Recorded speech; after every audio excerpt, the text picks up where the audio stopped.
Hello there, Romans here and welcome to my next music review. I review every album from a viewpoint of a musician, as I'm a singer, songwriter and a bass player for my own group Jakobe, and something like 3 months ago we have released our debut album called Pursuits in Life, and what makes the record unique is that it's a pretty heavy prog rock without guitars. Instead you have drums, bass, saxophone and keyboards.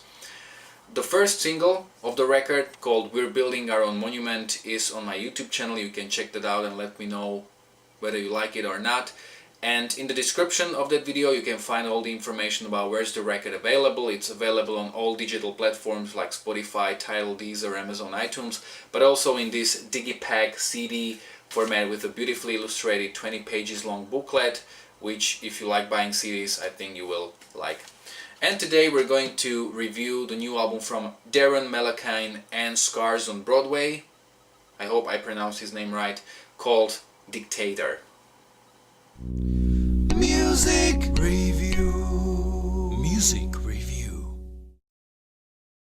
Daron Malakian or Malakian, I'm not sure how it's pronounced, so only Daron from now on, is the main songwriter and the guitar player from System of a Down. And when System of a Down broke up in like 2006, he put together a new project called Scars on Broadway. Their debut album came out in 2008. I remember listening to it like 8 or 9 years ago, and I really liked the record a lot. I think it was the closest thing to that traditional System of a Down style from all the solo projects from the System of a Down band members. And today the second album, called Dictator, is coming out 10 years after the debut album. This is also new music from Daron in 10 years. But this album Dictator is not really new, because Daron recorded all by himself this record in 2012, and he's been pretty much sitting on this record for 6 years. Why? Well, the reason is quite simple. In 2011 System of a Down got back together. They had tours, they were gigging, and of course ever since they got back together there was quite a bit of hoping that they would release a new album. So he was sitting on this record because he thought that certain songs might be used for a potential System of a Down record. But as you probably know, System of a Down has not released any new album, and if you watch like the latest news around the group, you may even know the reason why, because Serge went on the record saying that he's kind of reluctant to release any new music within System of a Down, so we'll see what the future brings. Anyway, we've got the second album here, so after 6 years Daron finally decided to release the second album Dictator, and actually in August he's going back to studio to record some new material, because of course in like 6 years he had to write quite a lot of new songs. So next year we're gonna have the third album from Scars on Broadway, so these are some really good news.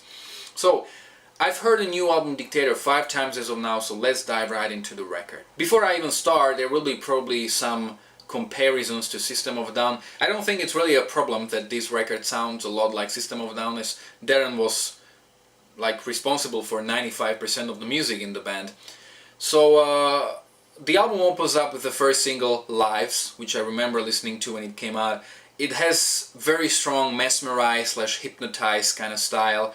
It's a really great song. I love the guitars, I love the singing, I love that Daron has his own unique guitar sound.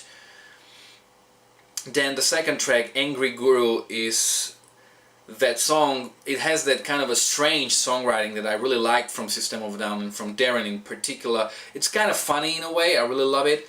Then the title track, Dictator, is slightly more serious in tone. I love that signature System of a Down chaos that they had in their music is also implemented here. You've got sometimes really a heavy riff, then you've got a nice melody, then you've got some absolutely chaotic psycho parts. That's what I like about Daron's songwriting.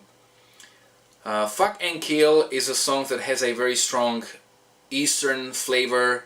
It's very aggressive, I like it a lot. Then Guns Are Loaded, the beginning reminds me a lot of the song Soldier Side from Mesmerize, and then somewhere in the middle it gets much heavier. Never Forget is a song that's essentially made like a happy, cheesy pop punk tune, but the funny thing is that it's not very happy. It's like a pop punk song in minor scale. It kind of reminds me of the song Old School Hollywood. Talking Shit is much more rock, song. It's kind of a reminiscent of the debut album. Till the End, the beginning reminds me of the band Biffy Clyro. I think this is maybe the weakest track on the album because the chorus is a little cheesy, but on the other hand it gives variety to the record because in the style, in terms of style, it really stands out.